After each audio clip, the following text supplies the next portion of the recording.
আমার ফ্যামিলির কেউ নাই ভাই আমার ঘরের মধ্যে।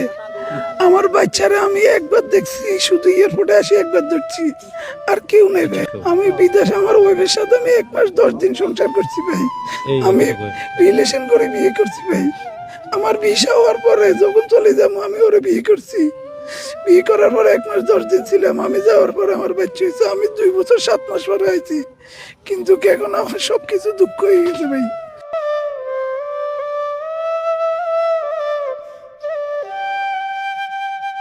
ছোট একটা জানালা ছিল, আমি বাইরেছি, বাইরানোর পর আমি আমার মারে টান দিতেছি, আমার মা আমার নানুরে ধরে রাখছে, আসতেছে না।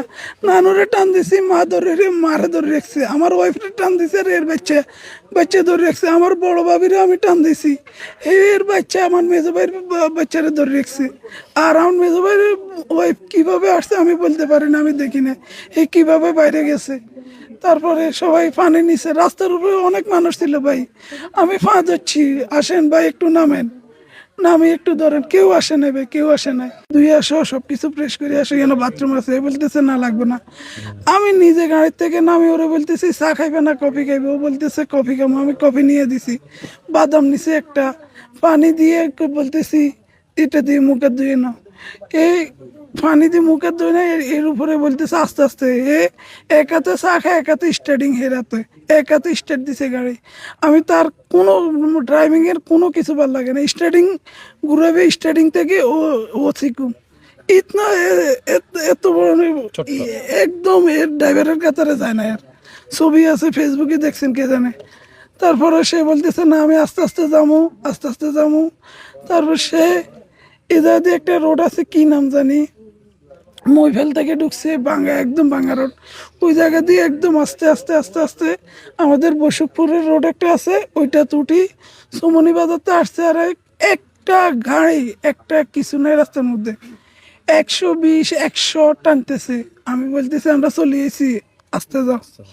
আমার শ্বশুরও বলতেছে আস্তে যাও, বলতেছে সমস্যা নেই, অল্প করতে লাগবো।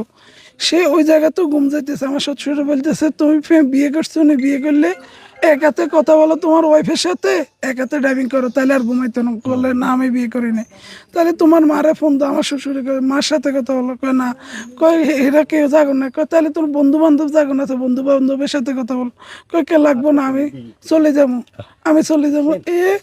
চন্দ্রগঞ্জ পূর্ব বাজারের প্রথমে চেয়ারম্যানের দরজায় ঘুমে গাড়ি চলতেছে। যখন গাড়ি একটু কাটছে, আমার শ্বশুরের বলা উঠো উঠো উঠো, গাড়ি এদিকে যাইতেছে, ব্রেক করো। সে চোখ মেলি, একটা গাছ ছিল, ও গাছে মারলে আমার একজন মারা যাইতো বা কারো পা ভাঙতো।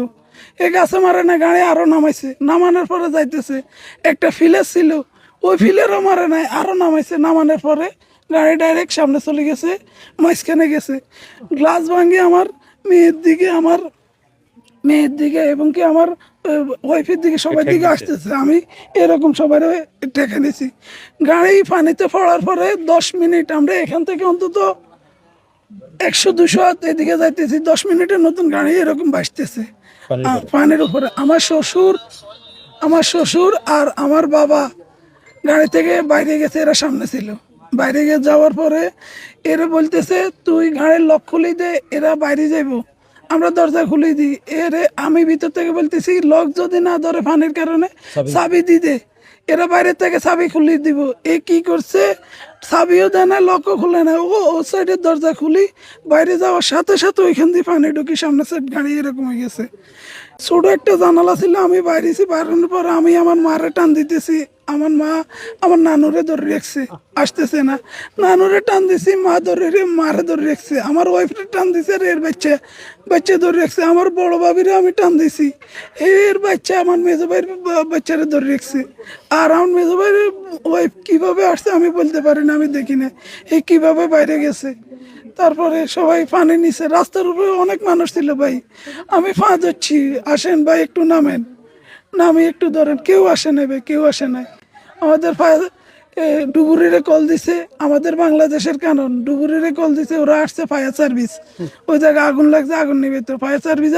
ওই টাইমে ডুবুরি আসলো, আমার সবাই কেউ না কেউ বাসে। তারপরে ডুবুরি আসার পরে আসে নাই, ফায়ার সার্ভিস আসছে। ফায়ার সার্ভিস আসার পরে এরা এদিক সেদিক আধা ঘন্টার মতো ঘুরতেছে, পুলিশ এরা তারপরে এক ফায়ার সার্ভিসের কর্মী বলতেছে আমি নামবো, আমি উঠামো, এ না আমি গাড়ি বাইর করছে, গাড়ি কোন জায়গায়, গাড়ি বাইর করি। তারপরে একটা ওই পুলিশের এটা কি বলে রেকার উঠাইছে, রেকার নিয়ে আসছে, রেকার নিয়ে আসি গাড়িটারে যেভাবে উঠাইতেছে, উঠানোর পরেও আমার ওয়াইফ জিন্দা ছিল, মরে নাই ওই টাইমও। ইয়ে প্রথমে স্বর্ণগর ন্যাশনালে দিছে, ন্যাশনালে বলতেছে তোমরা প্রাইমে নিয়ে যান, স্বর্ণগর ন্যাশনালে বলছে এই জিন্দা আছে, শ্বাস লইতেছে, ওর ওর অক্সিজেন লাগাইছে, অক্সিজেন টানতেছে। ন্যাশনালে বলতেছে ওরে জরুরি আইসিউর ভিতরে নিলে এ বাঁচবো। প্রাইমে নিছে, প্রাইমে নেওয়ার পরে প্রাইমের ডাক্তারের কাছে আমার ওয়াইফের ওর বোন 3 জন, প্রাইমের ডাক্তারের 5 হচ্ছে। প্রাইমের ডাক্তার এক কথায় বলতেছে পুলিশ এই জায়গায় আসা ছাড়া আমরা চিকিৎসা করবো না। পা ধরে বলতেছে এর মরে যাইতেছে, এর একটু আইসির ভিতরে নেন, ওরা নেয় নাই। কি কারণ আমাদের দেশে আমরা বিদেশ দেখছি কোন দুর্ঘটনা হয়েছে ফেরস্তার মতন 1 সেকেন্ড লাগে না, কেউ ফোন দেয় না, কেউ ফোন দেয় না ভাই, কেউ ফোন দেয় না। 1 মিনিটের ভিতরে ওরা আসি, সামান ফুড়ি যায়, সব চলে যাক, মানুষ কি আছে ওরা আগুনের ভিতরে ঢুকিছে, মানুষের বাইর করিয়া নিয়ে আসে। আর আমার দেশের কানুন ডাক্তারে বলতেছে পুলিশে যাত না আসলে চিকিৎসা করবে না, এই মৃত্যুর সাথে লড়াই করতেছে। যখন প্রাইমের ডাক্তারের বলতেছে আপনার হাত দেখেন ওর জ্ঞান আছে কিনা একটু বলেন, বলতেছে আমি এটা টাচও করবো না, পুলিশ লাগবো। এই কারণ আমাদের দেশে হসপিটালের আর প্রশাসনের লোকদের কি বলছে বুঝছেন, আর কিছু বলে না। আমার ফ্যামিলির কেউ নাই ভাই, আমার ঘরের মধ্যে আমার বাচ্চারা আমি একবার দেখছি, শুধু এয়ারপোর্টে আসি একবার ধরছি, আর কেউ নেই ভাই। আমি বিদেশে আমার ওয়াইফের সাথে আমি 1 মাস 10 দিন সংসার করছি ভাই, আমি রিলেশন করে বিয়ে করছি ভাই।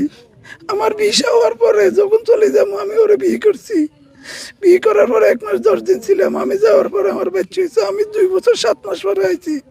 কিন্তু এখন আমার সবকিছু দুঃখ হয়ে গেছে ভাই, এর সবকিছু। একটা জিনিস খেয়াল করছেন যে মানে গাড়িটা ডুবার ব্যাপারটা খেয়াল করছেন, ড্রাইভার দরজা খোলার পরে বাইরে হওয়ার পরে গাড়ি ঢুকছে, এরা গাড়ি ডুবে না কিন্তু।